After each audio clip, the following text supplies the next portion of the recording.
سلام الحمد لله نحمده ونستعينه ونستغفره ونعوذ بالله من شرور أنفسنا ومن سيئات أعمالنا من يهده الله فلا مضل له ومن يضلله فلا هادي له وأشهد أن لا إله إلا الله وحده لا شريك له وأشهد أن محمدا صلى الله عليه وسلم عبده ورسوله يا أيها الذين آمنوا اتقوا الله حق تقاته ولا تموتن إلا وأنتم مسلمون يا أيها الناس اتقوا ربكم الذي خلقكم من نفس واحدة وخلق منها زوجها وبث منهما رجالا كثيرا ونساء واتقوا الله الذي تساءلون به والأرحام إن الله كان عليكم رقيبا يا أيها الذين آمنوا اتقوا الله وقولوا قولا سديدا يصلح لكم أعمالكم ويغفر لكم ذنوبكم ومن يطع الله ورسوله فقد فاز فوزا عظيما ألا إن أصدق الكلام كلام الله وخير الهدي هدي محمد عليه الصلاة والسلام وشر الأمور محدثاتها وكل محدثة بدعة وكل بدعة ضلالة وكل ضلالة في النار. أما بعد. Donc, Inch'Allah Ta'ala, aujourd'hui on est dans le deuxième cours du livre Ainsi étaient nos pieux prédécesseurs. Aujourd'hui on va parler, Inch'Allah Ta'ala, de l'attachement à la sunna.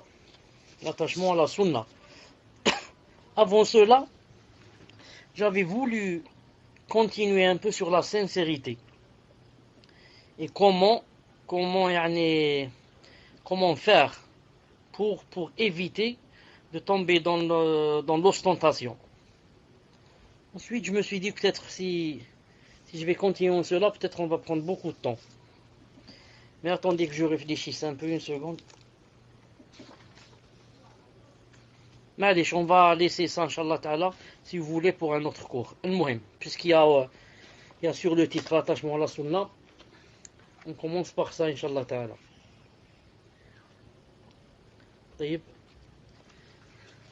Donc, Nafi' Mawla ibn Omar. Donc, Nafi' rapporte que Ibn Omar, radiyallahu ta'ala anhu, rechercher tous les lieux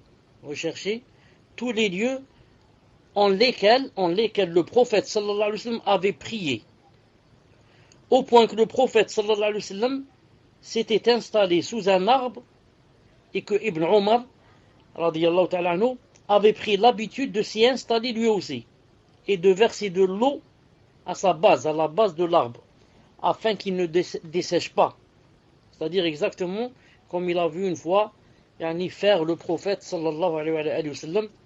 C'est dire à tel point Abdullah ibn Omar était connu, à tel point son attachement à la sunna était grand.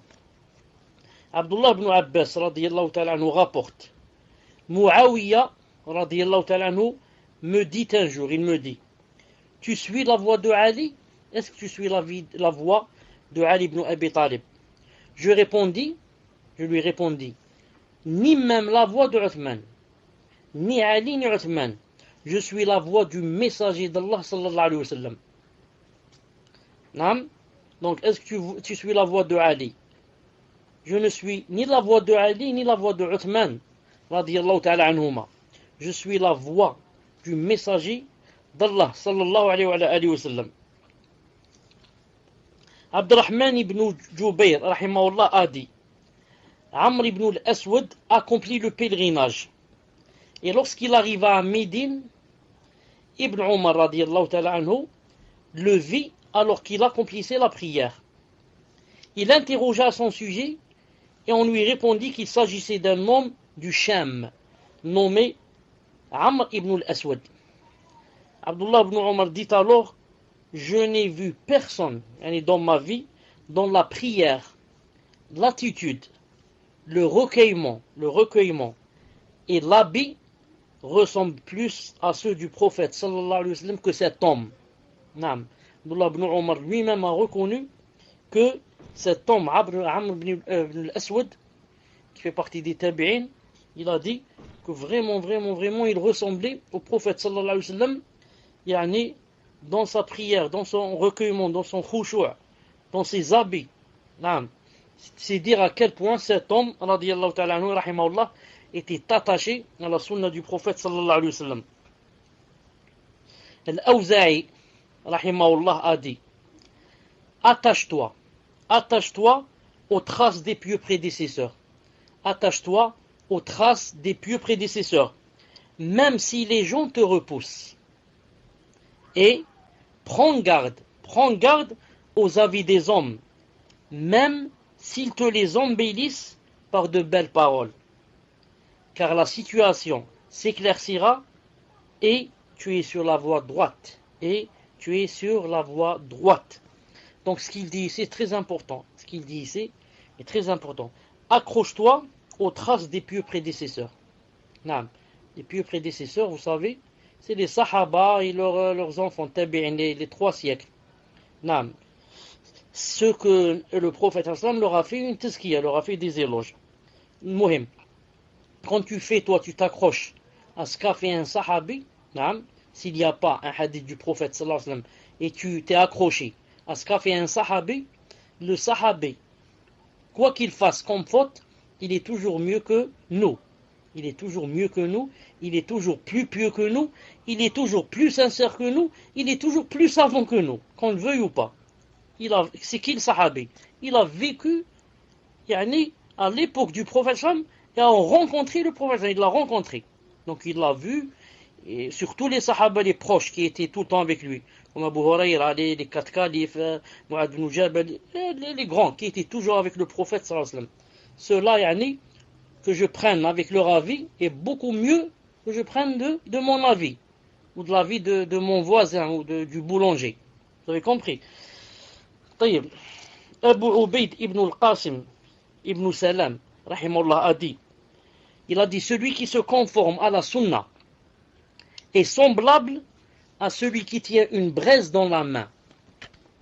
Et pour moi, cela est aujourd'hui meilleur que le combat sur le sentier d'Allah, que le combat sur le djihad. Musulmans, est-ce que vous m'entendez? Celui qui se conforme à la sunna est semblable à celui qui tient une braise dans la main. Non. Vous savez que, comme a dit le prophète sallallahu alayhi wa sallam, il a dit que viendra un temps où celui qui va s'accrocher en son dîn, c'est comme s'il tenait une braise dans la main. C'est comme il tenait une braise dans la main. Non. Donc celui-là, il a dit, se conformer à la sunna, c'est comme si tu tenais une braise dans la main. Mais il a dit, pour moi, non, se conformer à la sunna est meilleur que quoi? Que faire le djihad fi sabilillah. Non. Tu peux faire le djihad fi sabilillah et rentrer en enfer, vous savez ça. Et rentrer en enfer. Ne pas être quoi? Ne pas être sincère. Ou alors être vraiment ignorant et tuer n'importe qui. Tuer les vieux, tuer les femmes, tuer les enfants, tuer les innocents. Et tu crois que c'est du djihad, toi, comme les takfir, les khawarij. Ah. C'est pour ça qu'il y a un hadith authentique qui dit quoi? Qui dit que les 3 premières personnes qui vont rentrer en enfer, parmi des musulmans bien sûr, l'un des 3, c'est quelqu'un qui za'ma, il a fait le djihad. Il a fait le djihad. Alors qu'il l'avait fait par ostentation. Donc il a dit, pour moi la sunna c'est mieux. Pourquoi? Que quand je suis dans la sunna, c'est sûr que je ne suis pas bid'illah ta'ala dans la faute. Ça, je suis dans la sunna. Est-ce que le prophète, est-ce qu'il se trompe lui? Non, je suis sur ses pas. Sallallahu alayhi wa sallam. Naam. Shafi'i rahimahullah a dit, il a dit, je fais mienne toute parole du prophète sallallahu alayhi wa sallam, même si vous ne l'entendez pas de moi. Allahu Akbar. Tellement il aime la sunna. Il a dit, je fais mienne toute parole du prophète sallallahu alayhi wa sallam, même si vous ne l'entendez pas de moi. Toute parole, que le prophète a dite, et si elle est authentique, Shafi'i dit, je fais de cette parole ma parole. Même si vous ne m'entendez pas dire ce hadith-là, mais c'est comme si moi-même je suis basé sur ce hadith dans mon fiqh. D'ailleurs, il y a quelque chose qui lui ressemble, qui va arriver, qui va expliquer encore mieux que cela. Ad-Darda radiyallahu ta'ala anha, Ad-Darda radiyallahu ta'ala anha rapporte, elle a dit, Abu Darda, son mari, ne prononcez pas ne prononçait jamais un hadith sans sourire. Jamais. Il ne disait un hadith du prophète sallallahu alayhi wa sallam sans qu'il ne sourit.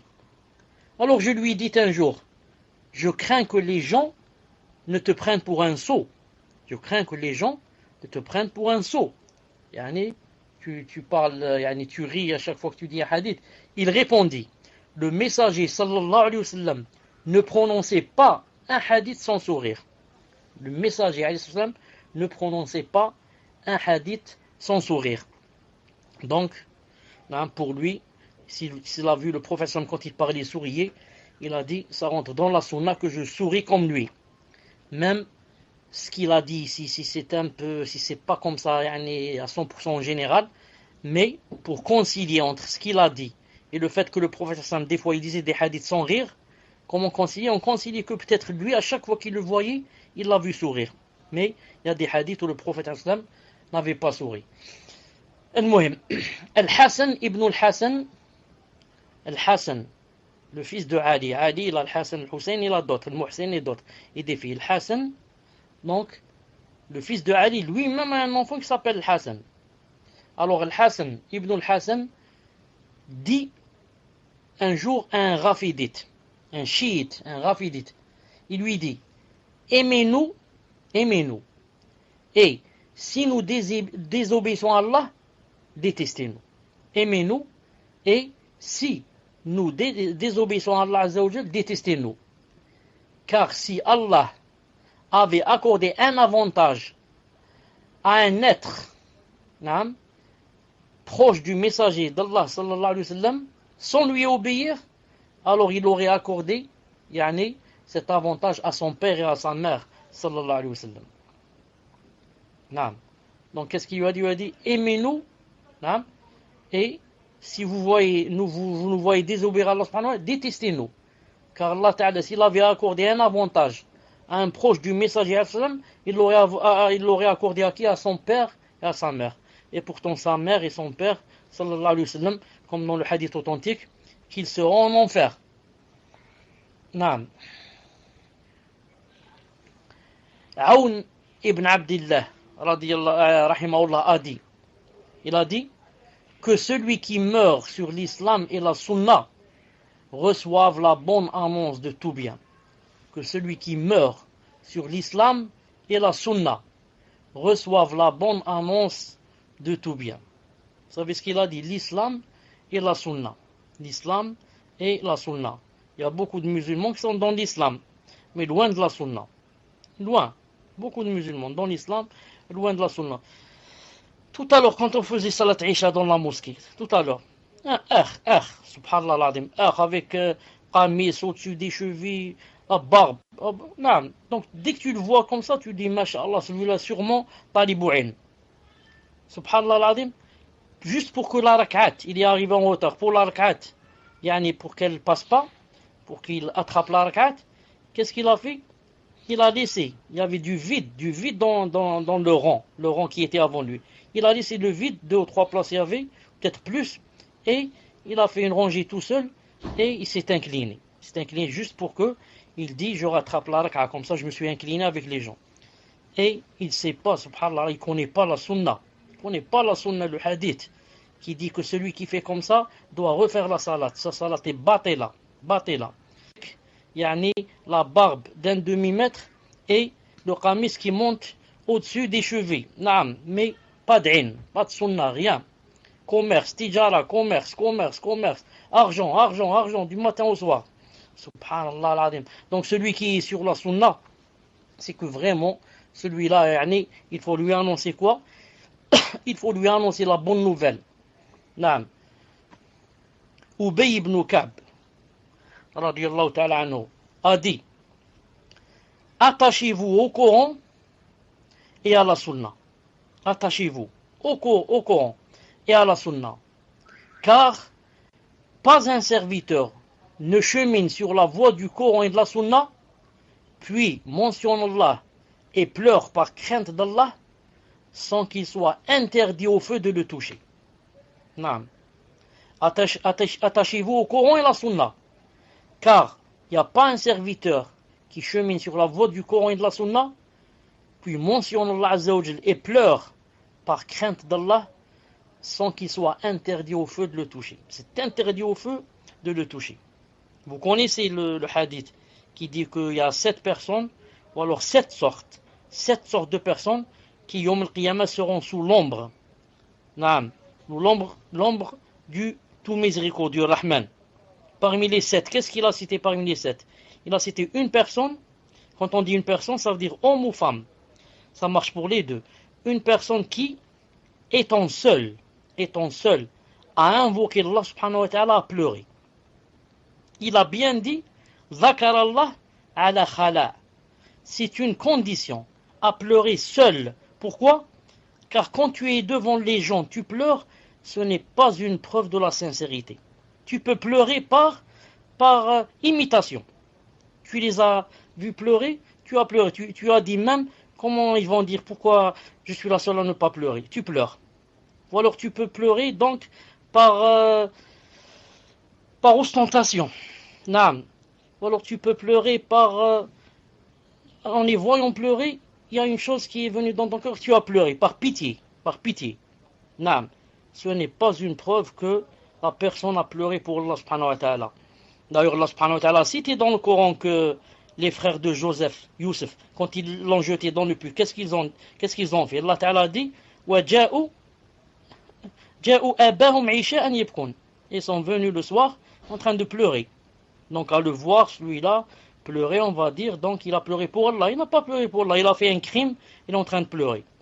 Donc le hadith, qu'est-ce qu'il a dit? Pour faire partie des 7 qui seront sous l'ombre, il faut que tu pleures. Bon, pleurer, pas obligatoirement pleurer, mais pleurer, avoir des larmes qui coulent. Donc, à condition d'être seul dans ta chambre, seul dans ta cuisine, seul dans ta voiture, seul dans ton bureau, seul, il n'y a personne. Et tu as invoqué Allah, tu as pensé à sa rahma, ou bien à son châtiment, ou bien à ce qu'il y a dans le paradis comme délice, ou bien tu as eu peur de ce qu'il y a dans le feu, ou bien tu as pensé à tes péchés, ce que tu as fait autrefois, ou bien tu as pensé à comment fait Allah subhanahu wa ta'ala de ses adversaires, etc. Tu as pleuré. Celui-là, c'est interdit au feu de le toucher, et il sera où? Il sera parmi ceux qui seront sous l'ombre que Allah subhanahu wa ta'ala créera ce jour-là. Et certains ont dit l'ombre du trône, certains ont dit comme ça, comme Sheikh Al-Albani. Plus Allah subhanahu wa ta'ala faire de sorte qu'on soit parmi les 7. Abdullah ibn Mas'ud, le grand sahabi, vous le connaissez, radiyallahu ta'ala anhu. Abdullah ibn Mas'ud, c'est le grand sahabi, radiyallahu ta'ala anhu, qui était marié avec Zaynab. Al-Muhim, ce grand sahabi, subhanallah al-azim, il n'y avait pas quelqu'un qui connaissait le Coran comme lui. Au point où il défiait. Il disait, si je connaissais quelqu'un qui pouvait connaître le Coran comme moi, c'est-à-dire son explication, alors j'irai jusqu'à ce que le chameau puisse y aller. Si le chameau peut m'emmener jusqu'à cet endroit, j'irai vers lui, si je trouve il y a quelqu'un qui connaît le Coran comme moi. Al-Muhim, il ne disait pas comme ça par ostentation, mais pour pousser les gens à venir prendre de lui. Al-Muhim. Mais les salafs ont dit que l'avis le plus juste, c'est que Abdullah ibn Abbas est plus savant que lui dans le hadith, dans l'interprétation du Coran. Spécialement à cause de quoi? À cause de la doua du prophète sallallahu alayhi wa sallam. Lorsqu'il lui a dit, comme ça en serrant sur son qamis, il lui a dit, on demande à Allah Ta'ala, et il a dit, Allahumma faqihu fid din. Ya Allah, faites de lui quelqu'un qui devient érudit dans la science juridique. Faqihu fid din. Wa allimhu ta'wil. Et apprends-lui l'interprétation du Coran. Al-Muhim. Qu'a dit Abdullah ibn Mas'ud? Qu'est-ce qu'il a dit? Il a dit, la modération dans la sunna est meilleure que l'effort dans l'innovation. Regardez ces gens-là, quand ils parlent, c'est de la sagesse, c'est de la lumière qui sort de leur cœur et de leur bouche. Une phrase pareille, normalement, on l'écrirait comme ça dans la maison. On la laisse comme ça en face de nous toujours. Et si c'était possible d'écrire en or, s'il y avait de l'encre, en or, on écrit en or, la modération dans la sunna est meilleure que l'effort dans l'innovation. Moi, alhamdoulilah, je ne suis pas fort dans la sunna, je suis modéré, moyen, mais je suis mieux que toi. Toi, tu as fait des efforts dans l'innovation. Toi, tu es, masha'Allah, dans quoi? Dans l'innovation. L'innovation, vraiment, on peut te faire des éloges. Tu es, masha'Allah. Famt? Mais l'essentiel, c'est quoi? C'est la sunna, même si tu y tiens yani, à peine.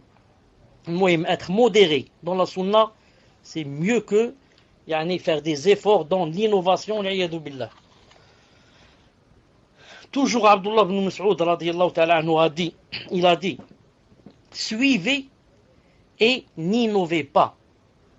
Suivez et n'innovez pas, car ce que vous avez reçu vous suffit. Et toute innovation est un égarement. Kullu bid'a dalala.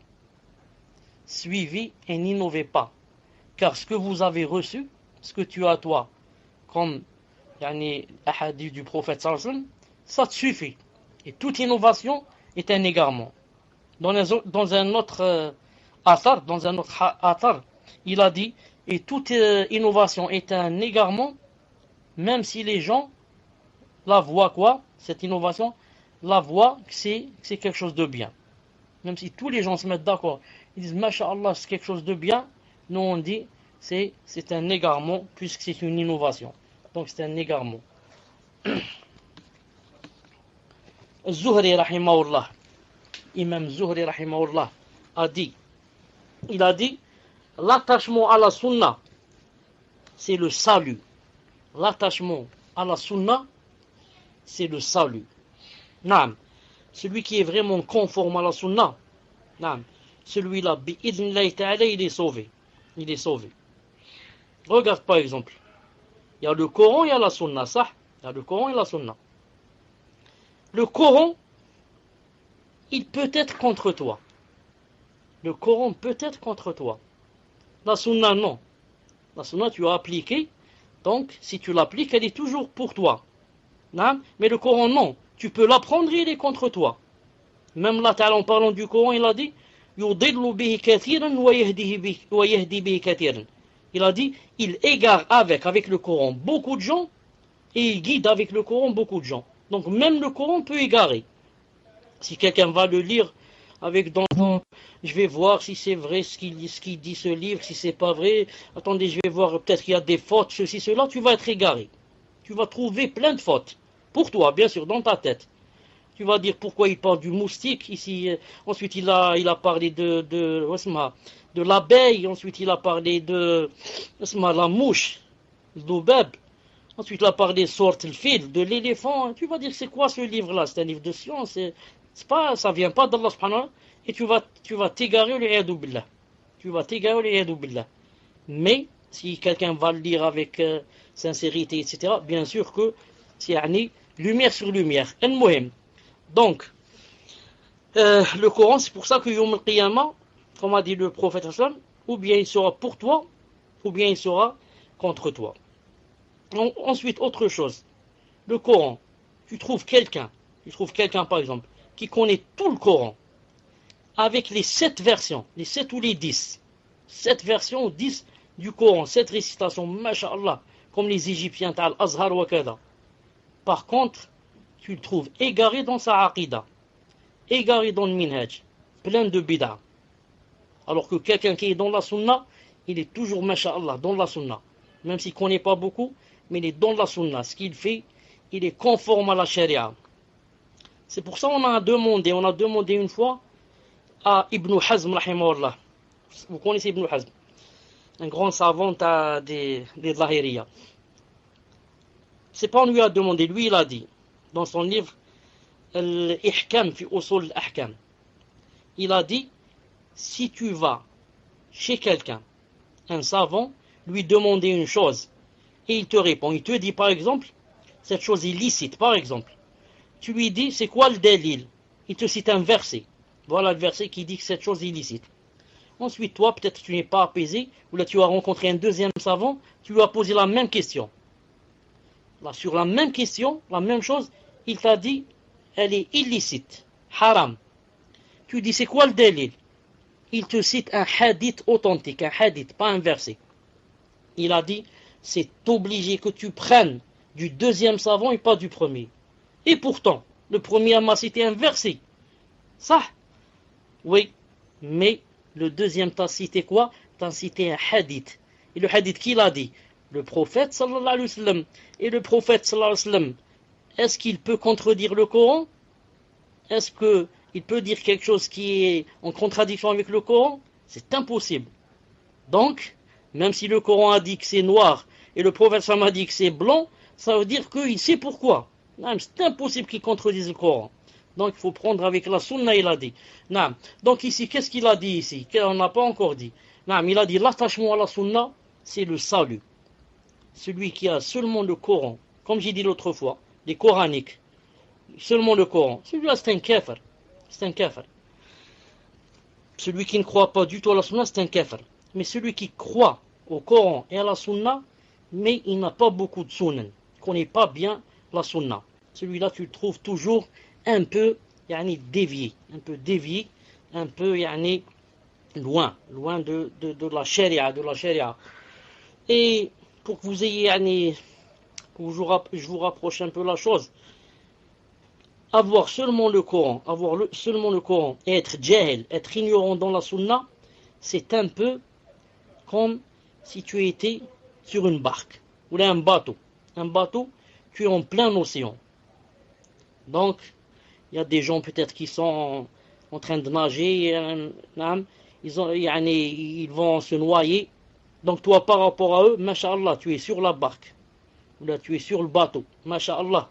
Donc, il n'y a pas de risque d'être mangé par des requins, ou là, masha'Allah. Mais, qu'est-ce qui te manque? Il te manque une chose importante. Qu'est-ce qui te manque? Il te manque la boussole. Tu peux rester dans ton bateau et ne jamais arriver à bon port.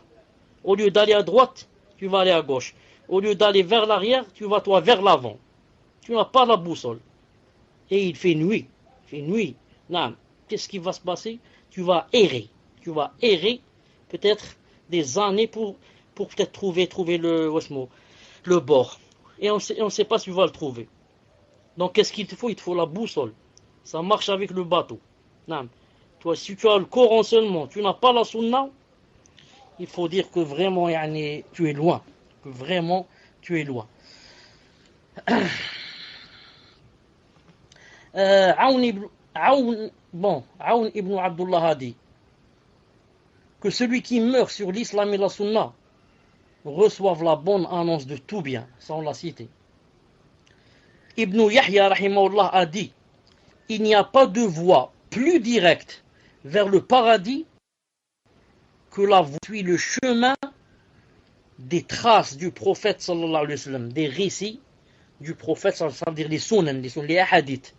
Il n'y a pas de voie plus directe vers le paradis que la voie de celui qui suit le chemin des textes, des hadiths du prophète sallallahu alayhi wa sallam.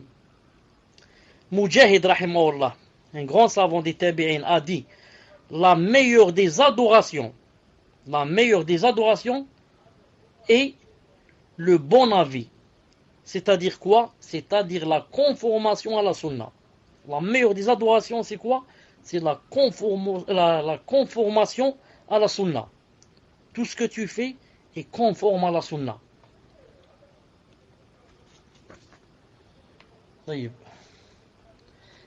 Abu al-Aliya rahimahullah a dit, apprenez l'islam, et lorsque vous l'aurez appris, ne le délaissez pas. Attachez-vous à la voie droite, car elle est l'islam. Et ne vous en écartez pas à droite ou à gauche. Et attachez-vous à la sunna de votre prophète sallam et de ses compagnons.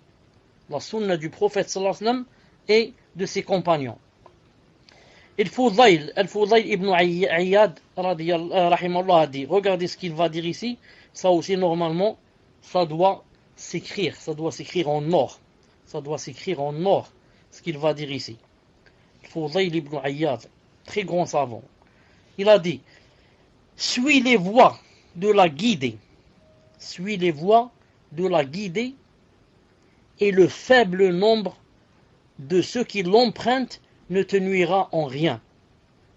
Al-Muhim, suis les voies de la guider et sache que le faible nombre de ceux qui l'empruntent, empruntent la voie de la guider, ce faible nombre ne va te nuire en rien. Et prends garde aux voies de l'égarement et ne sois pas trompé par le grand nombre de ceux qui s'y perdent. Allahu Akbar. Naam. Suis les voies de la guidée et ne sois pas chagriné par le fait qu'il n'y a pas beaucoup de gens qui suivent ce chemin. Naam. Donc vous voyez le chemin de la sunna, il n'y a pas beaucoup de gens qui le suivent. C'est pas tout le monde que Allah Ta'ala aime et lui facilite le chemin, lui facilite la chose. Naam.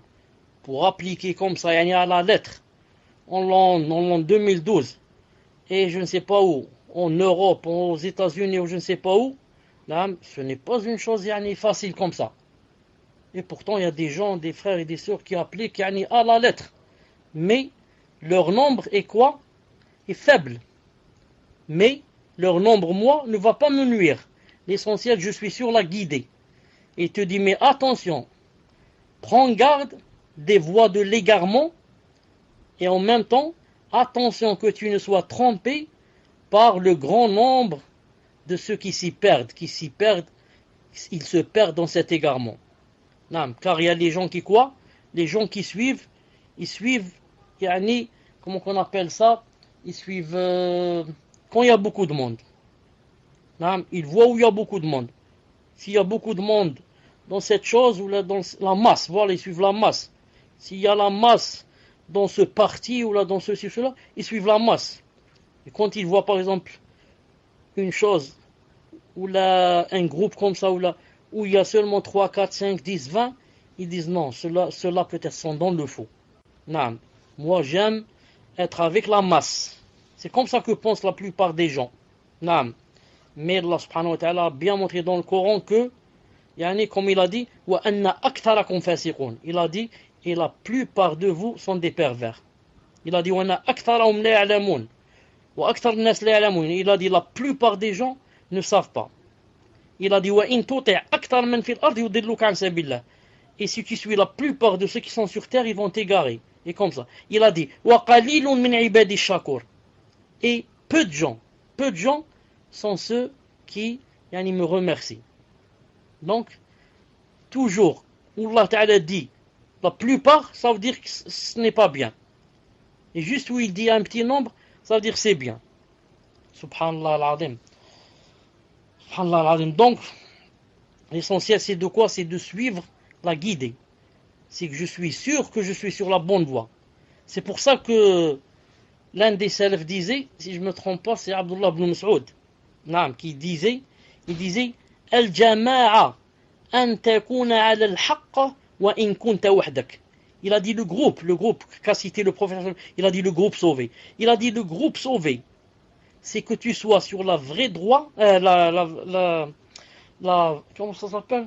La droite, la voie, sur la voie droite. C'est que tu sois sur la voie droite, même si tu es seul. Subhanallah. Donc le groupe sauvé, le Jama'a, c'est le fait quoi? D'être sur la voie droite. Ce n'est pas d'être nombreux. Non. On peut être nombreux, on est égaré. Moi maintenant, si je suis sur la voie droite, et nous sommes que 3, nous sommes 3 dans un village, ou une petite ville, nous sommes 3 qui pratiquons. Tous les autres sont dans l'égarement. Là, nous sommes 3 qui sont dans la sunna. C'est des tablir, c'est des ahbash, c'est des ikhwan, c'est ceci, cela. Donc, ça ne veut pas dire que eux, ils sont nombreux, donc ce sont eux qui ont raison. Non, c'est nous qui avons raison. Pourquoi? Nous sommes sur la voie droite, même si on est seulement un petit nombre. Où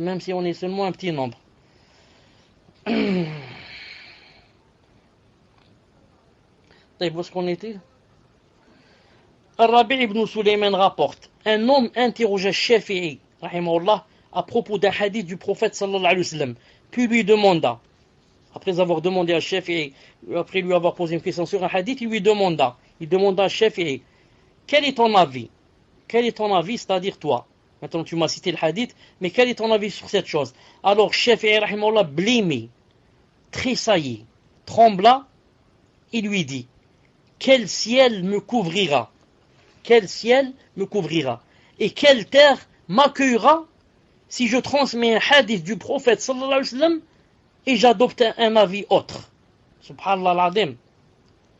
Quel ciel va me couvrir et quelle terre va m'accueillir? Je te cite un hadith du prophète sallallahu alayhi wa sallam, ensuite je vais suivre un autre avis. Ensuite il a dit sa phrase célèbre: lorsque vous trouvez une sunna du prophète sallallahu alayhi wa sallam, suivez-la et ne considérez l'avis de personne. Dans une autre version, suivez-la, et c'est ma parole. Dans une autre version, c'est ma parole et jetez ma parole contre le mur. Yani la parole que j'ai dite avant dans mes livres et qui contredit ce que vous avez trouvé du prophète sallallahu alayhi wa sallam, yani comme authentique. Il dit: si vous trouvez quelque chose authentique qui se contredit avec ce que j'ai dit, prenez ce que j'ai dit moi, ce que j'ai dit dans mon livre, jetez-le contre le mur. Et ce qu'a dit le prophète sallam, c'est ça ma parole, c'est ça ce qu'il faut transmettre dans mon livre, et c'est ça, et c'est ce qu'il faut dire que Shafi'i a dit. Ne dites pas Shafi'i a dit ce que j'ai dit dans mon livre et qui est contraire à la sunna. Non, je suis un homme comme vous, je peux me tromper. Mais dites Shafi'i a dit conformément à ce hadith. Car lui, il a dit, si le hadith, tout hadith authentique, c'est quoi? C'est ma parole. Tout hadith authentique, c'est ma parole. Naam. Ça me rappelle le hadith de Abdullah ibn Abbas, très connu, où il parlait comme ça avec des gens, il leur disait que le prophète sallallahu alayhi wa sallam, le prophète alayhi sallam, il parlait de hajj. Il leur a dit, la sunna du prophète sallallahu alayhi wa sallam, c'est de faire tamattu'. Ce n'est pas de commencer directement par le hajj, mais commencer par umrah et faire hajj en même temps. Je commence par umrah, Allahumma labbayka umrah, et quand c'est le hajj, je termine avec le hajj. Al-Muhim, quelqu'un lui a dit, oui, mais Omar ibn Khattab n'a pas dit ça. Omar ibn Khattab a dit que, par exemple, l'ifrad c'est meilleur, ou bien le qiran. C'est pas de commencer par umrah. Qu'a dit Abdullah ibn Abbas? Ils disent des choses qu'on devrait écrire en or, comme j'ai dit. Il a dit comment? Il a dit, il est possible, ou là ça va pas tarder, que des cailloux, là, des rochers vont être envoyés du ciel. Que je vous dise, le prophète alayhi sallam a dit, et vous me répondez, Omar a dit et Abu Bakr a dit. Il a dit, c'est possible, ça va pas tarder qu'Allah subhanahu wa ta'ala va nous jeter des cailloux du ciel ou là, des rochers. Il va nous punir et nous châtier. Moi je vous dis, le prophète sallam a dit telle chose. Il a dit, c'est mieux de commencer par Umrah. Et toi tu me dis, Omar a dit ceci ou bien Abu Bakr a dit. Subhanallah al-Azim. C'est très grave, hein? Non. Un homme demanda à Shafi'i rahimahullah. Il lui a dit, acceptes-tu ce hadith, ô Abu Abdullah? Dis-moi, ô Abu Abdullah, est-ce que tu acceptes ce hadith? Shafi'i répondit, le jour où je transmettrai du messager d'Allah alayhi salam un hadith authentique sans l'accepter, je vous prends alors à témoin que j'aurai perdu la raison. Naam.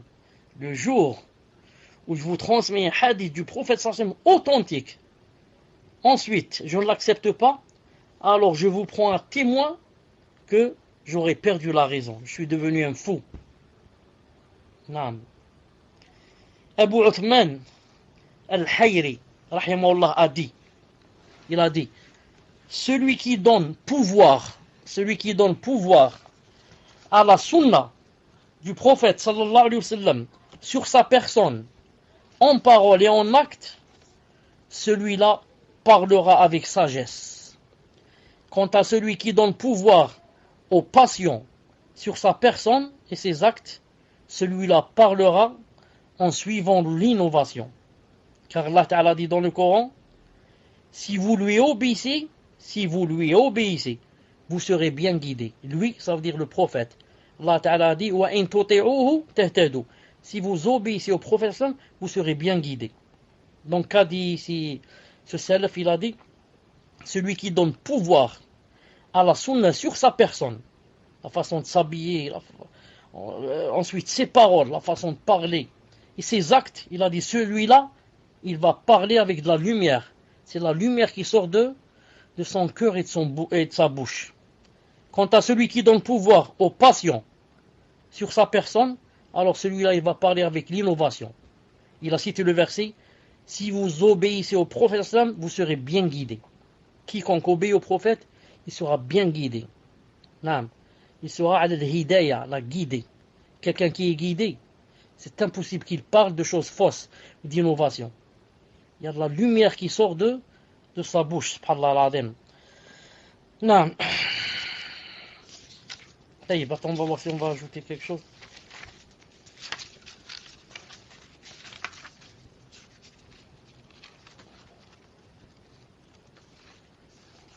Et bon, on va ajouter encore quelque chose. Est-ce que vous m'entendez, musulmans? Alhamdulillah. Naam. Quand il a dit ici, celui qui donne pouvoir à la sunna sur sa personne, en parole et en acte, il parlera avec sagesse. En fait, c'est vrai. C'est vrai. Chauffe.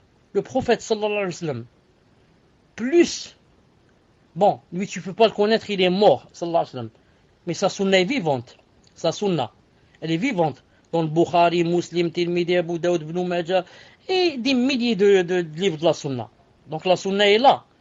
Naam. Quand tu lis, c'est comme si le prophète sallam était en face de toi. Naam. Tu l'imagines devant toi, avec les détails les plus précis. Comment qu'il faisait avec sa femme. Comment qu'il faisait dans les toilettes. Comment qu'il faisait pour manger, pour boire, pour s'habiller, pour prier, pour. Tout est là, le muhim. Si la personne s'intéresse à la sunna, comme s'intéresser des salafs, alors comment qu'elle sera? Elle deviendra elle-même de la lumière. Naam. Subhanallah. Quand elle parle avec sagesse. La sagesse va sortir de ses ongles. La sagesse, subhanallah, sera son sang dans les veines, marchera dans ses veines. Naam.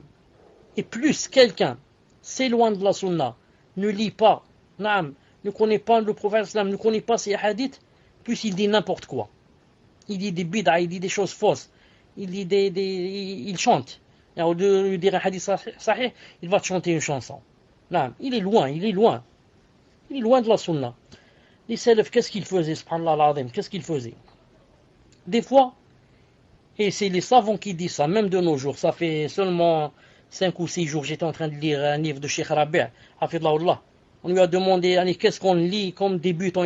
Il a dit, débutant, vous commencez par les livres de la sunna. Il a dit, tu lis les hadiths, tu lis le Bukhari, Muslim, Tirmidhi, kada, la sunna. Quand tu lis beaucoup de la sunna, ton cœur devient imprégné de la sunna. Imprégné de lumière. C'est pour ça que, comme disent les savants, ils disent que, par exemple, celui qui lit beaucoup, par exemple, la biographie, par exemple, des hommes d'histoire, comme disons des présidents de la République, ou bien de Hitler, ou bien je sais qui, des stars, ou là. Ils lisent beaucoup leur biographie. Celui-là, ils disent, il n'a pas laissé assez de place pour la biographie du prophète sallallahu alayhi wa sallam. Donc, la biographie du prophète sallallahu n'aura pas assez de place dans son cœur. C'est pour ça que vous avez remarqué, vous pouvez trouver par exemple des gens discuter dans la rue, il peut te parler par exemple d'un footballeur, il va te parler par exemple de Messi ou bien de Maradona, il va te parler de lui pendant 2 ou 3 heures sans se taire une seconde, il connaît tous les détails. Il te dit voilà quand est-ce qu'il est né, dans tel pays, il a tel âge, il s'est marié à tel âge, il a combien d'enfants, combien on lui a donné d'argent pour aller vers ce club, où est-ce qu'il va jouer demain, où est-ce qu'il va jouer après-demain, où est-ce qu'il a joué hier, combien qu'ils ont marqué il y a une semaine, en détail. Son cœur est imprégné de cette chose. Tu lui dis, Asma Malish, cite-moi un petit hadith. Attends une seconde, arrêtons de parler de Messi. Tu connais un petit hadith sur le prophète sallam, il va dire je sais pas. Ou alors il va citer un verset, il va dire je crois que c'était un hadith. Non, loin, vraiment loin. Son cœur, là, il n'y a plus de place pour la biographie et la sunna du prophète sallam. Il n'a plus de place dans le cœur. Non. C'est pour cela que celui qui lit beaucoup de livres, les romans policiers, les livres de ceux-ci, il n'a pas de place aussi pour le Coran. Quand il va lire le Coran ou là, le livre des Sahaba, ou là, il ne trouve pas de douceur dans le cœur. Il ne trouve pas de douceur. Khlas, son cœur est imprégné par autre chose. Hein? Quand Allah Ta'ala dit dans le Coran, par exemple, il a dit فَمَنْ يَكْفُرْ بِالطَّاغُوتِ وَيُؤْمِنْ بِاللَّهِ فَمَنْ يَكْفُرْ بِالطَّاغُوتِ وَيُؤْمِنْ بِاللَّهِ فَقَدْ اسْتَمْسَكَ بِالْعُرْوَةِ الْوُثْقَى. Il a dit quiconque mécroit du tarout. Le tarout, c'est, on a dit, le shaitan et tout ce qui est adoré en dehors d'Allah. Il a dit quiconque mécroit au tarout et croit en Allah. Donc tu mécrois d'abord et tu crois en Allah. C'est pas le contraire. C'est pas tu vas croire en Allah, ensuite tu vas mécroire au shaitan, au shirk, au bid'a. Non. Il faut vider le cœur. Ton cœur est plein de shirk, est plein de bid'a, et plein de choses fausses. Il faut mécroire en ces choses. Les faire sortir et laisser place à la lumière pour qu'elle rentre. La lumière maintenant, elle ne peut pas. Elle veut rentrer dans ton cœur, elle ne peut pas. Ton cœur est plein de choses qui sont en contradiction avec la lumière. Plein d'obscurité. C'est un verre, tu as un verre. Il est plein d'eau. C'est impossible que tu mettes du lait. Ça ne marche pas. Il faut jeter l'eau pour le remplir de lait. C'est ça, وَمَنْ يَكْفُرْ. D'abord le kufr du tarout, ensuite la foi en Allah subhanahu wa ta'ala. C'est aussi la ilaha illallah. La ilaha illallah. Il n'y a pas de Dieu d'abord. Il n'y a pas de divinité. Il n'y a pas la ilaha illallah. Il n'y a pas qui mérite l'adoration. Ensuite tu dis, sauf Allah mérite. Tu commences par dire, non, il n'y a pas. Non. L'arbre n'est pas une divinité, une vraie divinité. La lune n'est pas une vraie divinité. Le soleil n'est pas une vraie divinité. Le tarout n'est pas une vraie divinité. La femme n'est pas une vraie divinité. L'argent n'est pas une vraie divinité. Je ne l'adore pas. Ensuite tu dis, sauf Allah. J'adore Allah. Tu commences par enlever des choses pour faire rentrer la chose, la vraie.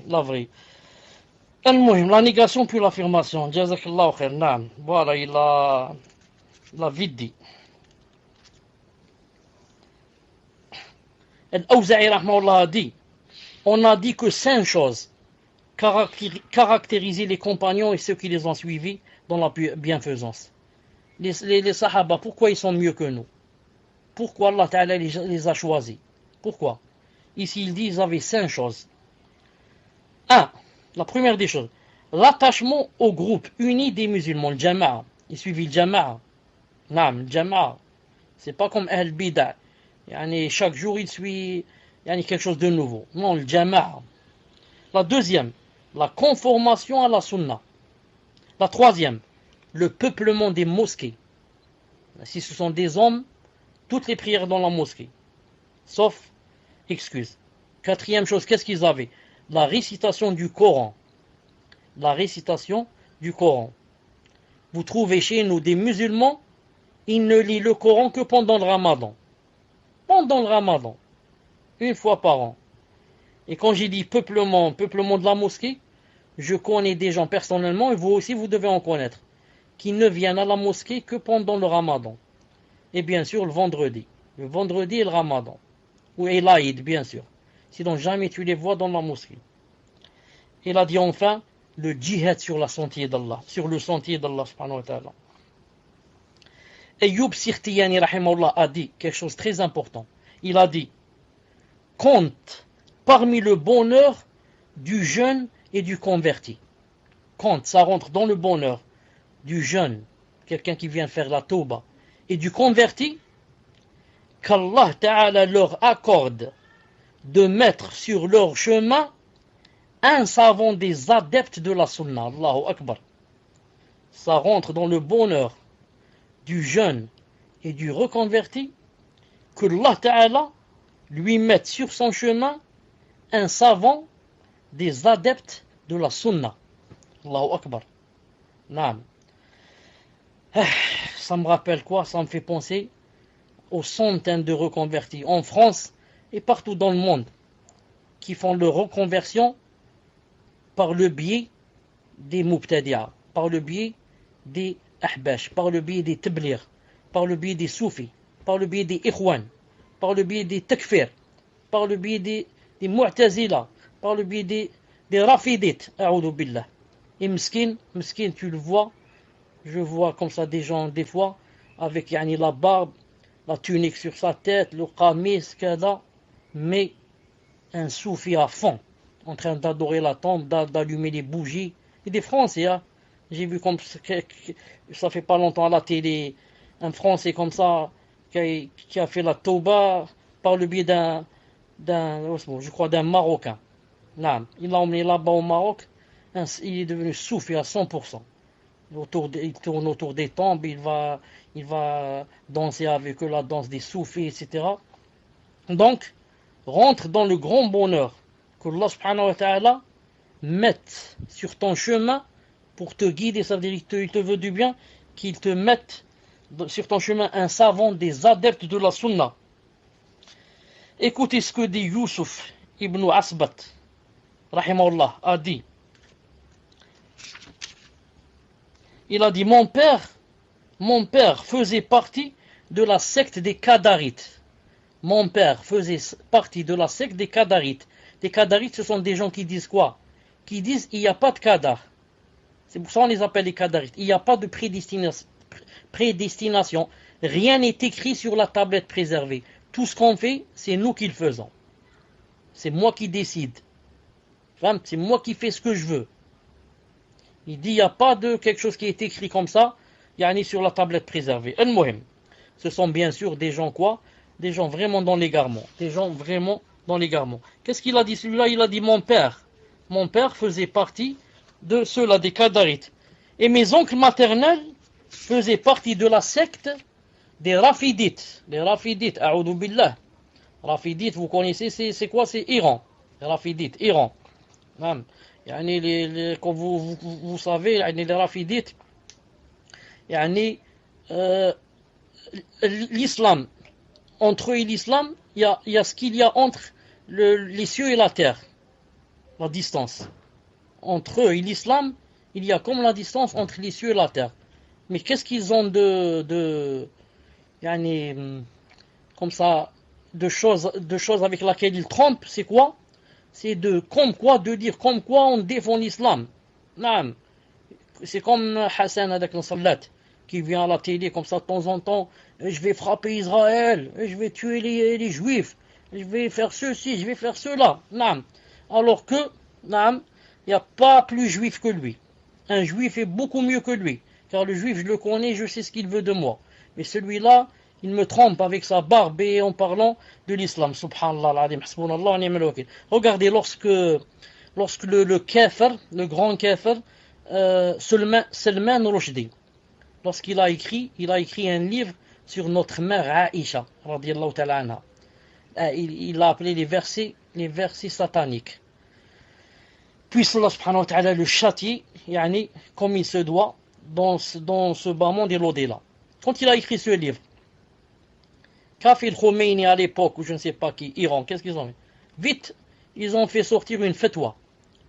Comme quoi, cet homme, yani, qui le rapporte, on va lui couper sa tête. On donne, je crois, tel rançon pour celui qui le rapporte sa tête, ou là pour celui qui le tue. Apparemment, pour quelqu'un qui connaît pas bien, ou qui est mourafel, qu'est-ce qu'il va dire? Masha'Allah, regarde, Iran, c'est pas l'Iran, hein? Les Iraniens, comment ils défendent l'islam. Tous les autres personnes n'ont pu dire une chose pareille. Subhanallah. Regardez comment ils sont jaloux de l'islam. Le but c'était quoi? Le but c'était pour que le livre justement se propage partout. Et se vende partout. Comme ça tout le monde a voulu acheter ce livre. Pourquoi ils veulent tuer? Qu'est-ce qu'il y a dans ce livre? Et tout le monde entier, peut-être des koffars a acheté ce livre. Alors que si ce Khomeini ou je ne sais pas qui n'avait pas dit cette phrase, ce livre, au maximum, il serait vendu peut-être 1000 exemplaires dans tout le monde. Ou peut-être 200 exemplaires. Mais quand il a dit comme ça, c'était juste spécialement pourquoi? Pour faire propager le livre partout, car le livre critique Aïcha. Et critiquer Aïcha, c'est l'un de leurs grands buts dans la Aqidah. De critiquer Aïcha et de dire qu'elle a fait quoi? Elle a fait la fornication, l'iyadou billah. Al-Muhim. Donc qu'est-ce qu'il a dit celui-là? Il a dit: mon père faisait partie de la secte des Qadarites. Et mes oncles maternels faisaient partie de la secte des Rafidites. Et Allah Ta'ala m'a sauvé par l'intermédiaire de Sufyan Thawri. Naam, Sufyan Thawri, le grand tabi'i radiyallahu rahimahullah. Naam. Donc, mon père était Qadarite et mes oncles maternels Rafidites, mais Allah Ta'ala, qu'est-ce qu'il a fait? Il m'a sauvé en m'envoyant Sufyan Thawri. Naam. Salih ibn Ahmed ibn Hanbal. Ahmed ibn Hanbal, vous connaissez tous. L'un de ses fils qui s'appelle Salih rapporte, il a dit: un homme qui s'était teint les cheveux et la barbe, un homme qui s'était teint les cheveux et la barbe arriva. Et mon père dit, mon père c'est Ahmed ibn Hanbal, le grand savant, mon père dit: lorsque je vois un homme faire revivre quelque chose de la sunna, je m'en réjouis. Naam. Ahmed ibn Hanbal, quand il a vu cet homme qui avait teint sa barbe et ses cheveux, exactement comme le recommandait le prophète alayhi salam, alors il a dit: quand je vois quelqu'un faire une chose pareille, je m'en réjouis. Car le prophète alayhi salam, comme vous savez, a dit aux hommes, bien sûr, qu'il fallait quoi? Il fallait qu'ils ne ressemblent pas aux gens du livre, ni aux chrétiens ni aux juifs. Et les chrétiens et les juifs ne font pas quoi? Jamais ils ne teintent leurs cheveux ou bien leur barbe. Ils la laissent comme ça, toute blanche, et leurs cheveux comme ça blancs. C'est pour ça que quand vous voyez un pape, ou là un évêque, ou là un curé, ou là comment ça s'appelle, s'il a 80 ans, là vous allez voir sa barbe blanche. En islam, non. Non, en islam, il la teint. Il la teint à condition que ça soit pas quoi?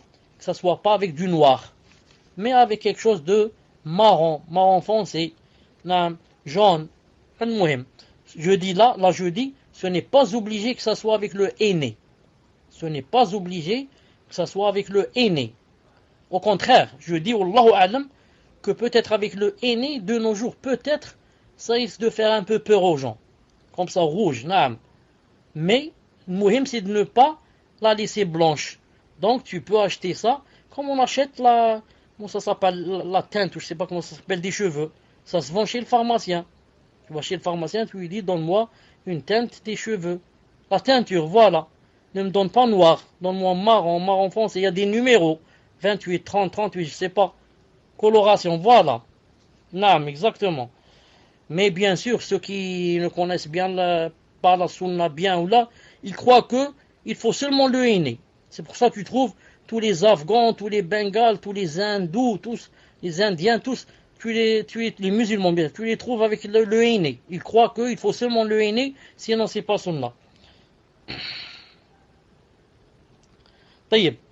Hamad ibn Zayd rapporte, rahimahullah, il a dit: j'étais avec Abu Ayyub Sirtiyani alors qu'il accomplissait le lavage funéraire. Non, pas celui-là, afwan. Ayyub Sirtiyani, rahimahullah, il a dit: lorsque j'apprends le décès d'un adepte de la sunna, c'est comme si je perdais un membre. Lorsque j'apprends le décès d'un adepte de la sunna, c'est comme si je perdais un membre. Naam. Quand tu apprends que quelqu'un, un des grands savants, est mort, subhanallah al-azim, celui qui aime vraiment la sunna, il devient chagriné au point que c'est comme s'il avait perdu une main ou bien sa jambe. Naam, tu viens de perdre qui? Un grand savant de la sunna. Subhanallah al-azim. Contrairement à qui? Contrairement aux gens de l'innovation, qui, ça leur fait plaisir qu'ils apprennent que un savant de la sunna est mort. Ils disent: alhamdoulilah, c'est un tarot celui-là, c'est un tarot, il travaillait avec le sultan, il travaillait avec le gouverneur, il ne faisait pas le djihad, il faisait ceci, il ne disait pas la vérité, comme ça ils commencent à mentir sur lui, et ça leur fait plaisir qu'il meure. Naam. Saïd ibn Musayyib, regardez cette phrase aussi, ce qu'il va dire aussi, ici, c'est le genre que, on écrit avec de l'or, on écrit avec de l'or. Saïd ibn al-Musayyib, rahimahullah, un grand tabi'i, vit un homme multiplier les inclinaisons, c'est-à-dire la prière, et prosternation après l'apparition de l'aube.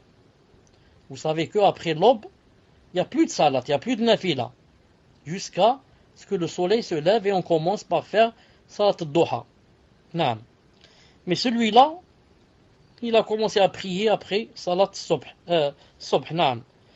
Et c'est-à-dire avant que le soleil ne se lève. Et comme c'est interdit aussi, après l'asr, c'est-à-dire quand le soleil commence à se coucher. C'est interdit aussi de faire la nafila. Quand je dis interdit, sauf bien sûr, la nafila, par exemple, si on a l'habitude de prier 2 rak'at après wudu. Si on a l'habitude de faire 2 rak'at après wudu, on peut les faire tout le temps. Il n'y a pas de temps interdit. Ou alors si on va à la mosquée, on ne peut pas s'asseoir. On ne peut pas s'asseoir et dire c'est pas l'heure de la prière. On prie tout le temps à la mosquée. Donc il a vu quelqu'un prier dans un moment interdit, il a vu prier la nafila. Il lui a dit, arrête de prier, arrête de prier pour que Allah subhanahu wa ta'ala ne te châtie pas. Arrête de prier car tu deviens sujet au châtiment d'Allah subhanahu wa ta'ala. L'autre, qu'est-ce qu'il lui a répondu? Regardez la shubha. Oh Abu Muhammad, Allah ta'ala va-t-il me châtier pour avoir accompli la prière? Oh Abu Muhammad, Allah ta'ala va me châtier parce que je fais la prière. Moi je croyais que celui qui fait la prière, il va au paradis. Comment Allah ta'ala va me châtier parce que je fais la prière? C'est étonnant. Naam, on peut vous dire une chose pareille, ça.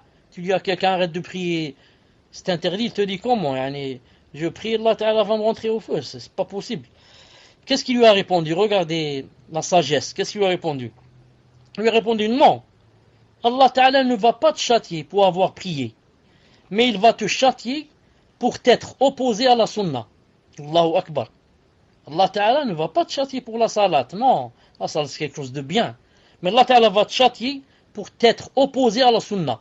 Le prophète dit non, il n'y a pas de prière, toi tu dis si, il y a la prière, je prie. C'est pour cela qu'il va te châtier. Comme il a dit dans le Coran, فَلْيَحْذَرِ الَّذِينَ يُخَالِفُونَ عَنْ أَمْرِهِ أَنْ تُصِيبَهُمْ فِتْنَةٌ أَوْ يُصِيبَهُمْ عَذَابٌ أَلِيمٌ. Que prennent garde ceux qui s'opposent à son commandement, que Allah Ta'ala leur donne une fitna, ou bien un châtiment douloureux. Naam. C'est pour ça que Abu Idris Al-Khawlani rahimahullah a dit, qu'est-ce qu'il a dit? Il a dit, je préfère voir un feu brûler dans la mosquée que d'y voir une innovation à laquelle on ne peut mettre fin. Je préfère voir quoi? Voir le feu qui brûle la mosquée, plutôt que de voir des innovations dans la mosquée, mais que à laquelle je ne peux pas mettre fin. Je vois des soufis en train de danser dans la mosquée, je vois des ikhwan en train de montrer des films. Ils montrent des films dans la mosquée. Zama pour la da'wa. Ils te montrent, je ne sais pas, Risala ou la Omar Mukhtar ou je ne sais pas qui, dans la mosquée. Subhanallah, il dit, je préfère que la mosquée brûle, plutôt que de voir des choses pareilles que je ne peux pas arrêter.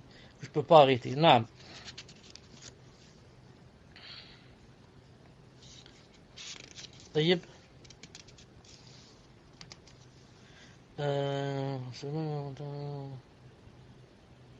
En mentionnant en présence de Abdurrahman ibn Mahdi, un grand savant, en mentionnant en sa présence des adeptes de l'innovation et leurs efforts dans l'adoration.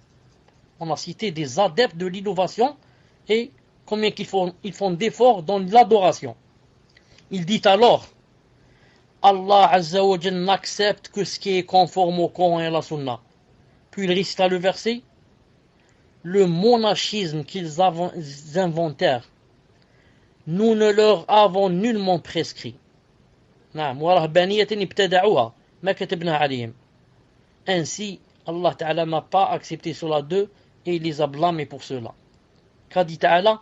Le monachisme, ça vient de monastère, etc., qu'ils inventèrent. C'est pas l'islam qui t'a dit, de faire cette chose, d'aller t'enfermer dans un monastère. Non, c'est pas l'islam qui t'a dit ça. De t'enfermer dans ta chambre ou là dans ta mosquée, tu sors plus, tu vas pas travailler, tu te maries pas. Non, c'est pas l'islam qui t'a dit ça. Donc, ça c'est toi qui l'as inventé. Donc, ce sont des efforts dans quoi? Des efforts dans l'innovation. Allah Ta'ala ne va pas accepter cela, même si c'est pour son visage. Non, où est la preuve? Regardez la preuve. Lorsque le prophète sallallahu alayhi wa sallam a parlé des Kharijites, a parlé de la secte des Kharijites, qu'est-ce qu'il a dit?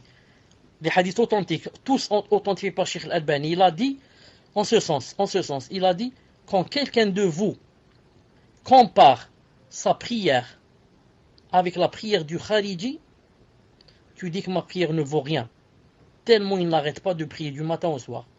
Il a dit, quand quelqu'un compare son jeûne avec leur jeûne, tu dis, moi je jeûne pas du tout. Il jeûne presque jour et nuit, sans jamais s'arrêter, yani tous les jours. Naam. Il a dit, quand vous lisez, tu vois la façon et combien ils lisent le Coran, tu dis, subhanallah al-azim, moi je ne lis qu'une fois tous les 3 jours, du matin au soir, Coran. Mais malgré cela, qu'a dit le prophète sallam, qu'est-ce qu'il a dit? Il a dit, ce sont les chiens de l'enfer. C'est pas ils iront en enfer, les chiens de l'enfer. Le chien, l'animal le plus souillé. C'est des chiens de l'enfer. Il a dit, où que je les rencontre, je les tuerai. La tuerie de Ad, dans un autre hadith, la tuerie de Thamud. Il a dit la pire des créatures sous le ciel. Subhanallah al-azim. Tout cela, il a dit sur qui? Sur des gens qui, du matin au soir, prient, du matin au soir, lisent le Coran, et du matin au soir, jeûnent.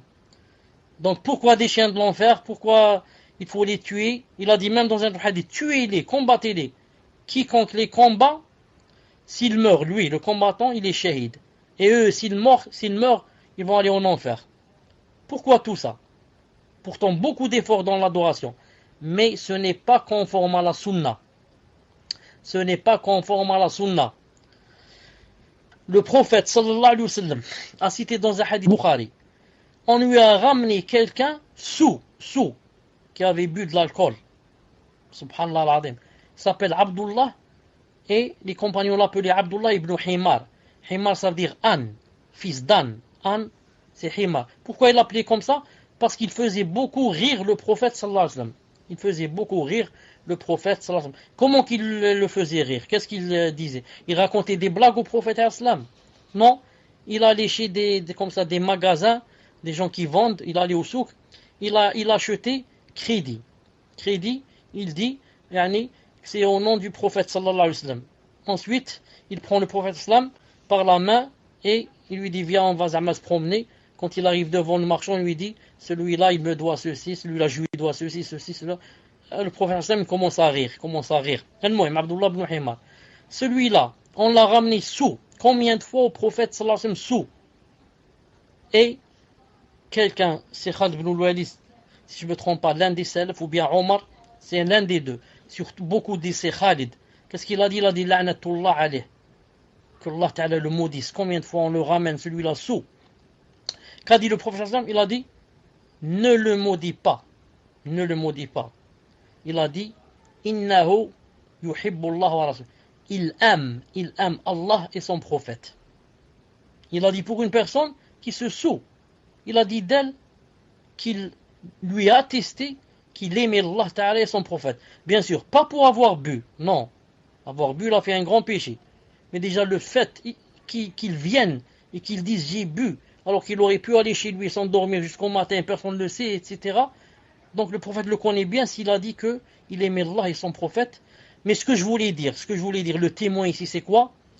Le prophète, sallallahu alayhi wa sallam, apprenez cette chose, et inscrivez-la, écrivez-la en or.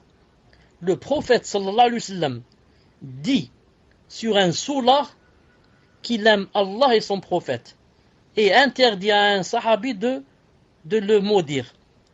Par contre, il dit sur des gens qui prient toute la nuit, qui jeûnent toute la journée, ils lisent le Coran du matin au soir, il dit chiens d'enfer, il les insulte. Si je vous rencontre, je vous tuerai. Tuez-les, combattez-les. Ce sont les pires des créatures sur la terre. Allahu Akbar. Ce n'est pas étonnant? Vous qui m'entendez, vous ne trouvez pas que c'est étonnant? Oh, quelqu'un qui lit le Coran du matin au soir, quelqu'un qui jeûne toute la journée, quelqu'un qui passe son temps à prier, chien d'enfer, tuez-les, combattez-les, ces chiens-là. Et l'autre qui boit, laissez-le. Il aime Allah et son prophète. Allahu Akbar. Allahu Akbar. Non, pour que tu saches ce que c'est l'islam. Celui qui boit, certes, il a fait un grand péché, mais c'est pas grave comparé à l'innovation. Car le kharijite, il a fait une innovation. C'est quoi l'innovation? Il ne suit pas la sunna. Il lit seulement le Coran. Il lit seulement le Coran, il n'y a pas de sunna. Naam. Donc, celui qui se saoule, il sait qu'il est dans l'erreur. Il sait. Moi, je connaissais quelqu'un qui se saoulait. Quand il me voyait assis avec des gens là, il venait vers moi en étant saoul. Dès qu'il arrive, avant d'arriver, déjà, il commence à pleurer. Et je sais que je suis dans l'erreur, que Allah Ta'ala me pardonne. Il commence à pleurer.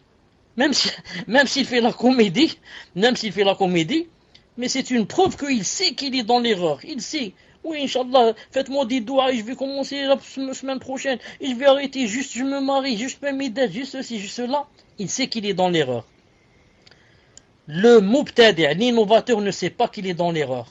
Ne sait pas. Va parler toi dans le paltok avec un takfiri. Va parler avec un takfiri ou un khariji. Tu vas voir comment il va te remplir d'insultes. Espèce de tarout, il va te dire, espèce de kafir, espèce de munafiq, espèce d'hypocrite, espèce de shaitan, Pourquoi? Il croit dans son cœur que c'est lui qui est sur la voie droite. Et que toi tu te trompes. Donc celui-là, il est dangereux. Par contre, le soulard, il n'est pas dangereux. Le soulard, c'est comme on dit un brave type miskin. C'est un miskin celui-là. Moi, quand je le vois, le soulard, il me fait pitié. Je demande à Allah Ta'ala de le guider. C'est pour ça que le prophète sallallahu alayhi wa sallam a dit, dans un hadith authentique, authentifié par Cheikh Al-Albani rahimahullah, il a dit Inna Allah hajaba at-tawbata anil mubtadi' hatta yada'a bid'atahu. Qu'Allah Ta'ala a voilé, il a mis un voile entre lui et l'innovateur. Jusqu'à ce qu'il délaisse sa bid'a. Subhanallah al-Azim. Qu'est-ce qu'il a dit ici? Naam, c'est pour ça que Ja'far ibn Sinan, qu'est-ce qu'il a dit? Ibn Ahmed ibn Sinan, il a dit, j'ai entendu mon père dire, il n'y a pas en ce bas monde un innovateur sans qu'il ne déteste les gens du hadith. Allahu Akbar. Il n'y a pas un innovateur qui ne déteste pas les adeptes du hadith. Pourquoi? Il va montrer pourquoi. Il a dit, lorsque quelqu'un innove, la douceur du hadith est retirée de son cœur. Ça marche pas ensemble, hadith et innovation. Car qui dit hadith dit sunna. Le hadith, d'où il vient? Il vient de la sunna, du prophète. Donc ça marche pas ensemble, là, ça marche pas. On peut avoir en même temps hadith, on peut avoir en même temps innovation, non. Donc dès que quelqu'un commence à innover, Allah Ta'ala lui enlève la douceur du hadith de son cœur. Il commence à quoi? Il commence à détester les gens du hadith. Demande à un takfiri qu'est-ce qu'il pense de l'Albani, le grand muhaddith, l'homme que Allah Ta'ala a envoyé spécialement pour renouveler le hadith. Demande-lui, dis-lui qu'est-ce que tu penses de l'Albani. Il va lui trouver 10 ou 20 fautes. Non, il va lui trouver 10 ou 20 fautes. Zama. Non. C'est pour ça qu'ils sont contents. Ils sont contents lorsque tu leur dis que Cheikh Al-Albani est mort, Cheikh Ben Baz est mort, non. Cheikh Muqbil rahimahullah est mort. Les grands comme ça, oh, ça leur fait plaisir. Non. Il est très très content. Il dit ici, attends, qu'est-ce qu'il a dit ici? Non. Pourquoi il est content? Parce qu'il sait que quand ceux-là partent, quand les grands savants partent, qu'est-ce qui va se passer? Il va se passer que, il n'y aura pas les repères. Donc pour toi, pour moi, il n'y a pas de repères. Donc on est tous égaux avec les gens de la bid'a et les gens du takfir.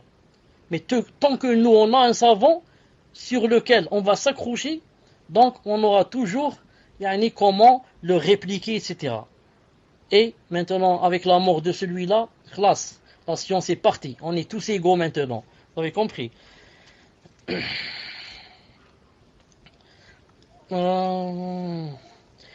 C'est pour ça que Sofiane Touré a dit, il a dit, l'innovation est plus aimée de Satan que le péché. L'innovation est plus aimée de Satan, Shaitan, aime beaucoup plus l'innovation que le péché. Pourquoi? Il a dit, car on se repent du péché, alors qu'on ne se repent pas de l'innovation. On se repent du péché, alors qu'on ne se repent pas de l'innovation. C'est très très rare que quelqu'un se repente de l'innovation. Mais du péché, beaucoup de gens se repentent. Ils font la fornication, ils se repentent. Ils boivent l'alcool, ils se repentent. Ils fument la drogue, ils se repentent. Ils volent, ils se repentent. Ils escroquent, ils se repentent. Mais l'innovation, non, c'est difficile de sortir d'une secte. Tu étais dans une secte, dans l'innovation, et tu la quittes. C'est difficile, c'est vraiment difficile. Tu as beaucoup d'ambiguïté dans la tête.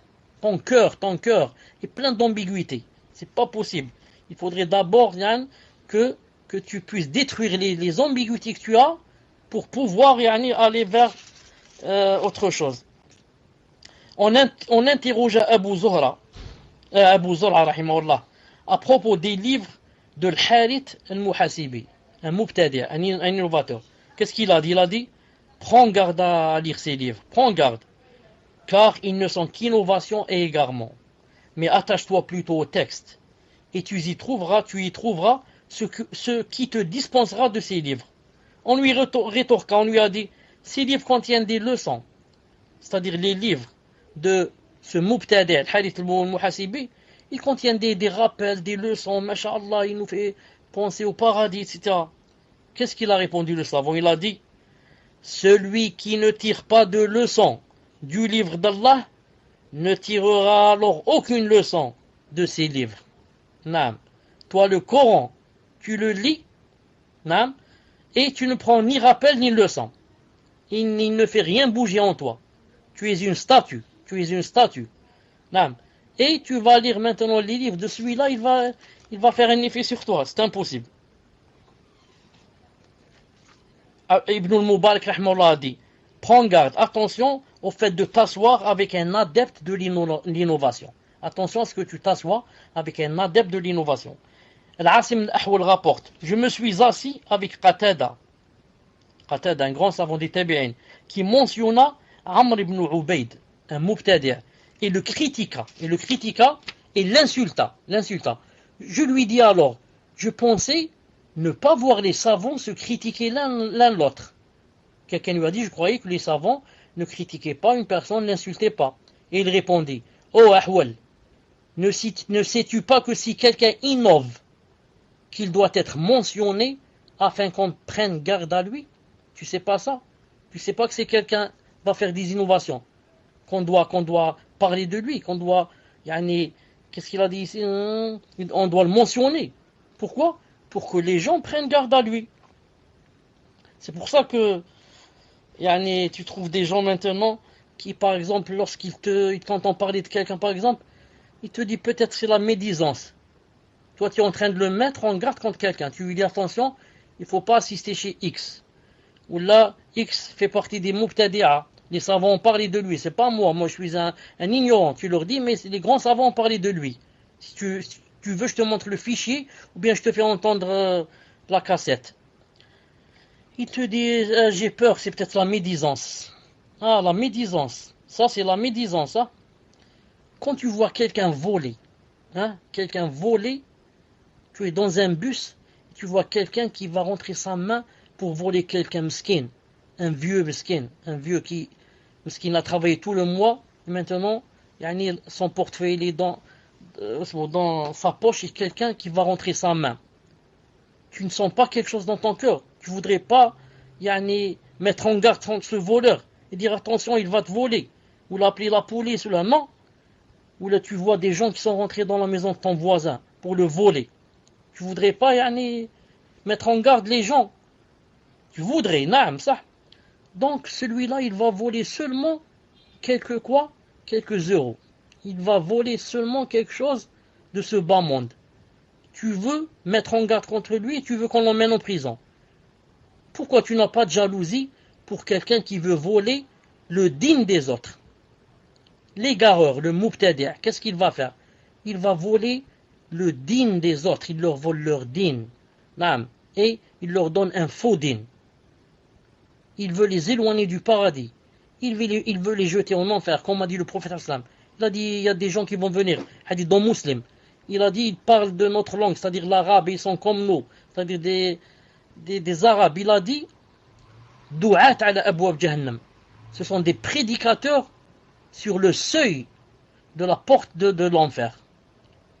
Il a dit, quiconque leur répond, qadafu fiha, il le jette en enfer.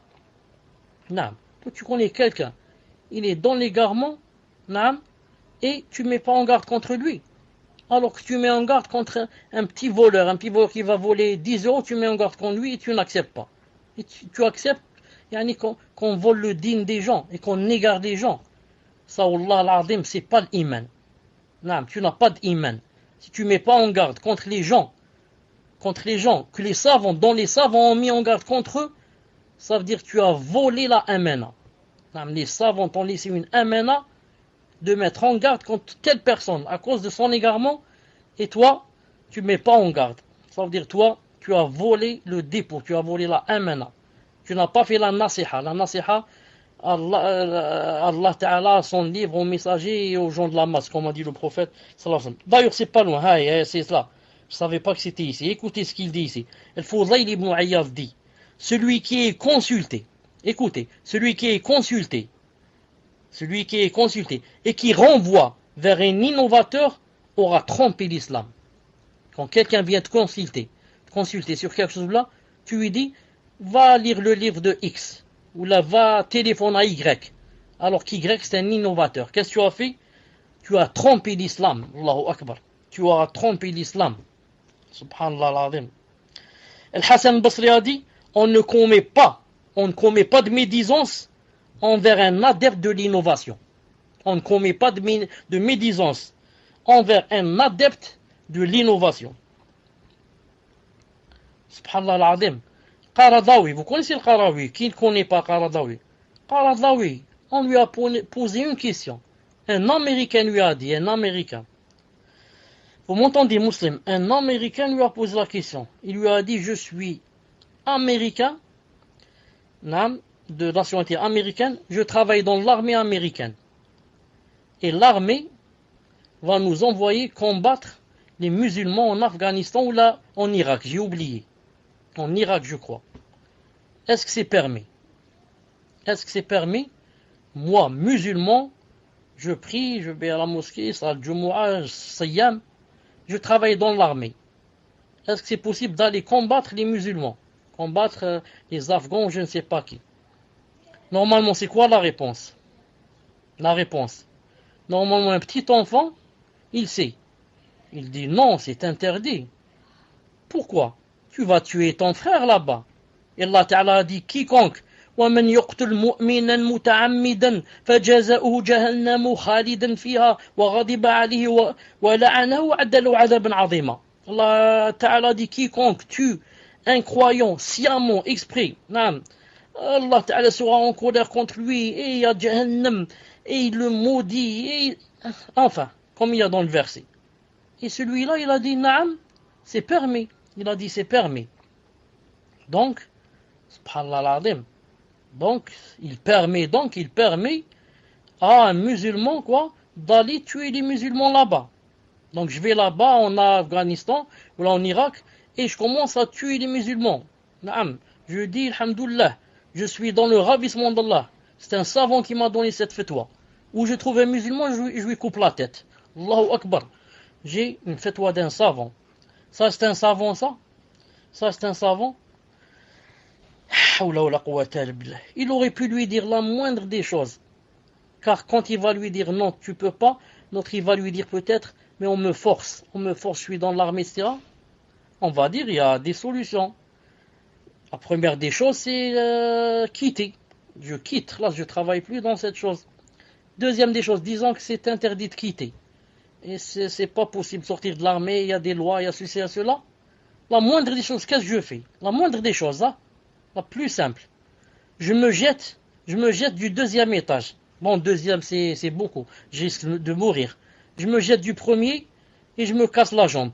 Ah, là, je me casse la jambe, je vais rester 3 mois congé.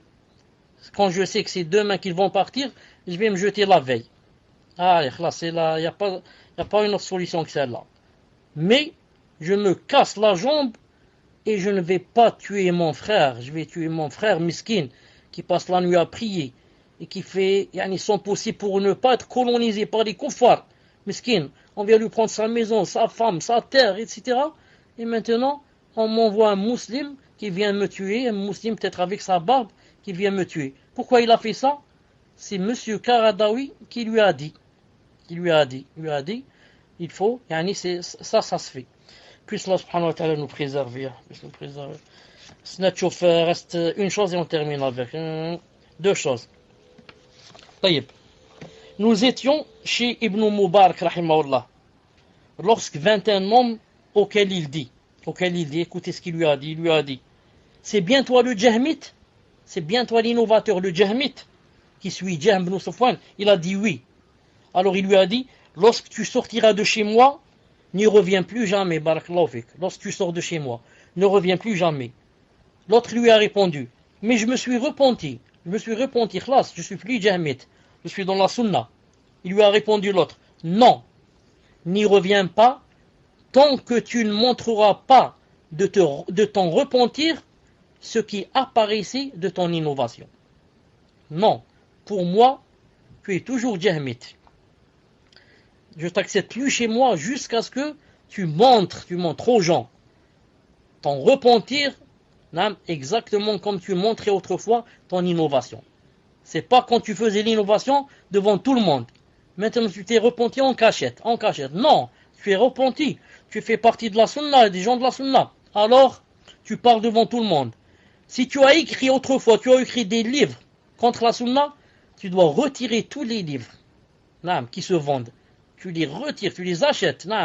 Et pire que cela, mieux que cela, tu dois écrire d'autres livres dans lesquels tu vas dire quoi? Je me désavoue de tout ce que j'ai dit. J'étais dans le faux. Je me suis trompé. Voilà la vérité, voilà. Sinon, Allah subhanahu wa ta'ala n'accepte pas. Il a dit dans le Coran, il a dit wa bayyanu. Il a dit et ils ont montré dans la condition de le repentir. Ils ont fait la tawba, ils ont montré et corrigé, dans le sens de corriger.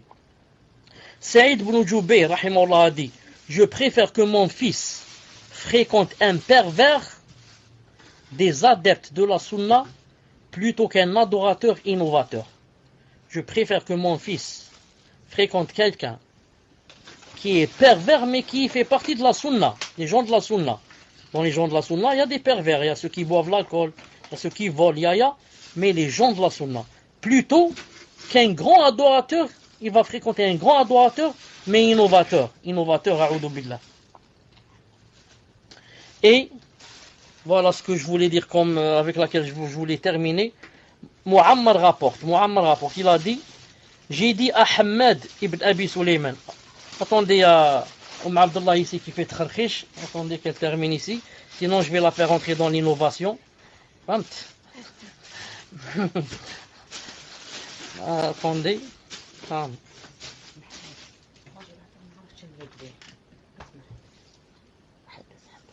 Une seconde. Salam alaikum. Je disais, on termine avec cette phrase ou là ce propos. Muammar, rahimahullah, rapporte. Muslim, vous m'entendez? Muammar rapporte. Naam. J'ai dit, écoutez ça, j'ai dit à Hamad ibn Abi Sulayman, je lui ai dit, tu as été un meneur et un imam parmi tes compagnons. Puis tu as divergé d'eux et tu es devenu un suiveur. Quelqu'un lui a dit, toi, quand tu étais parmi tes compagnons, tu étais un meneur, un imam, c'était les gens qui te suivaient. Masha'Allah, un savant parmi eux. Et maintenant, tu as divergé avec eux et tu es devenu un simple suiveur. C'est toi qui suis maintenant les gens. C'est pas les gens qui te suivent. Qu'est-ce qu'il a dit? Écoutez la phrase. Être un suiveur dans la vérité est meilleur que d'être un meneur dans le faux. Allahu Akbar.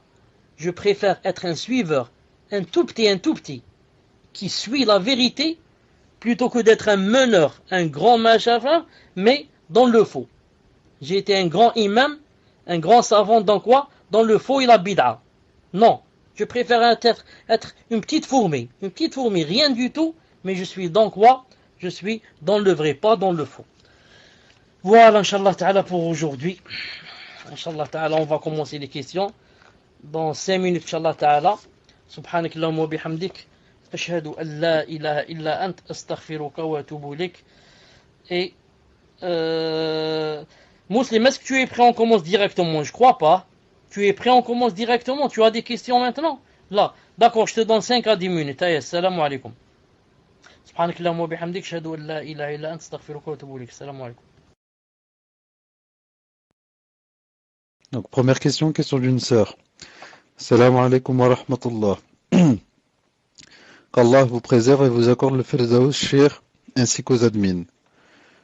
J'ai un gros problème car je n'arrive pas à savoir sur quoi dois-je me baser pour savoir la fin de mes menstrues. Je vais essayer d'être clair, Inch'Allah. Le sang s'arrête de couler à l'extérieur le 4e jour, mais je vérifie avec un tampon à l'intérieur et je constate que c'est sale, de couleur marron. Et si je me fie au tampon, il est propre le 7e jour. Ce qui fait que je ne sais pas sur quoi me baser pour reprendre mes prières. Je fais plusieurs fois mes grandes ablutions à cause de ça. J'ai peur de reprendre trop tôt ou trop tard mes prières et ça me fait des waswas. Et je stresse à chaque fin des règles. Aidez-moi, cher. Jazakumullah khayran pour votre réponse.